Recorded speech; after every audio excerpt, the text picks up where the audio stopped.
Bismillahirrahmanirrahim. Assalamualaikum warahmatullahi wabarakatuh. Alhamdulillah, assalatu wassalamu ala Rasulillah wa ala alihi wa sahbihi wa man walah. Asyhadu an la ilaha illallah wa asyhadu anna Muhammadan abduhu wa rasuluh la nabiyya ba'da amma ba'du. Para sahabat yang dimuliakan oleh Allah Subhanahu wa taala, semoga hari-hari Anda semuanya senantiasa mendapatkan keberkahan dari Allah Subhanahu wa taala, diberikan kekuatan oleh Allah Subhanahu wa taala. Amin ya Allah, amin ya rabbal alamin. Ada sebuah kisah. Seorang guru mengumpulkan para santrinya. Kemudian seorang guru ini mengatakan bahwasanya di antara kalian ada satu santri yang paling istimewa. Kemudian para santri yang lainnya bertanya, mengapa wahai guru engkau mengistimewakan santri yang satu ini dibanding yang lain? Kemudian dijawab oleh sang guru tersebut. Diberikanlah masing-masing santri satu ekor ayam dan sebilah pisau. Diperintahkan kepada seluruh santri ini untuk menyembelih ayam ini di sebuah tempat yang tidak ada satupun yang tahu. Maka para santri ini bertebaranlah. Ada yang pergi ke gunung, ada yang pergi ke bukit, ada yang pergi ke hutan untuk menyembelih ayam ini di tempat yang tidak ada satu orang pun yang tahu. Kemudian setelah pulang, dikumpulkan kembali, masing-masing santri tersebut membawa sembelihan ayamnya. Akan tetapi satu santri ini membawa ayam dan sebilah pisau dan ayamnya tidak disembelih. Kemudian ditanya oleh sang guru, mengapa engkau membawa ayam tanpa disembelih sementara yang lainnya disembelih? Kemudian jawablah santri yang dikatakan istimewa oleh sang guru ini. Dia menjawab, aku sudah pergi ke hutan untuk menyembelih, tapi tetap ada yang melihat. Aku pergi ke gunung untuk menyembelih, tetap ada yang melihat. Aku pergi ke hutan untuk menyembelih, ada yang tetap melihat.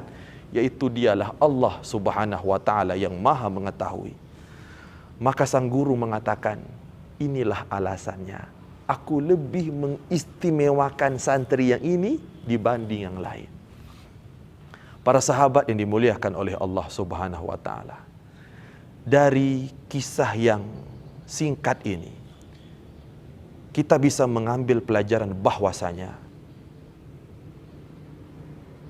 kita tetap diawasi oleh Allah Subhanahu wa ta'ala.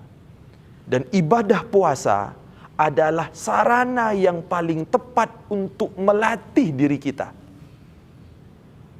Ketika kita berpuasa, kita bisa saja kita masuk ke dalam rumah, kita kunci rumah rapat-rapat, kemudian kita makan sepuas-puasnya di siang hari, kemudian kita keluar, kita katakan kepada orang-orang, saya sedang berpuasa.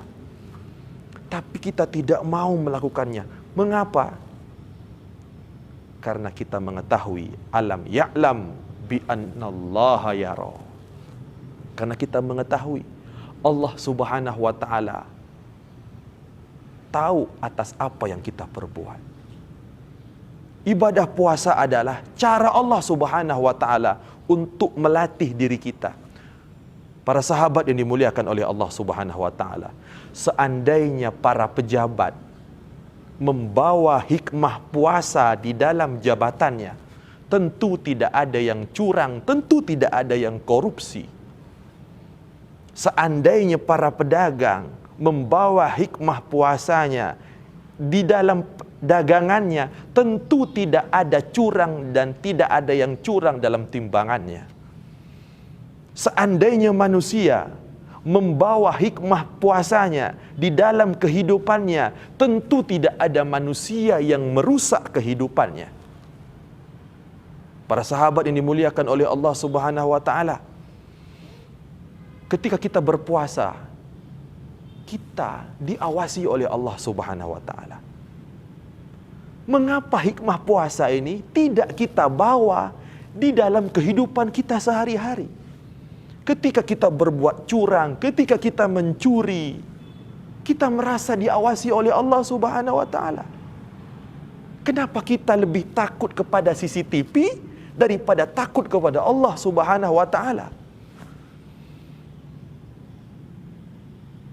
Kenapa manusia ini lebih takut kepada CCTV yang mengintai dirinya selama 24 jam, tapi dia tidak takut kepada Allah Subhanahu wa taala yang telah mengutus Raqib dan Atid di sebelah kanan dan kiri kita untuk mengintai segala gerak-gerik kita. Maka para sahabat yang dimuliakan oleh Allah Subhanahu wa taala, berpuasa bukan hanya puasa perut, tapi berpuasa mata kita juga ikut berpuasa. Seluruh anggota tubuh kita juga ikut berpuasa. Semoga membawa manfaat. Wallahu a'lam bishawab. Assalamualaikum warahmatullahi wabarakatuh.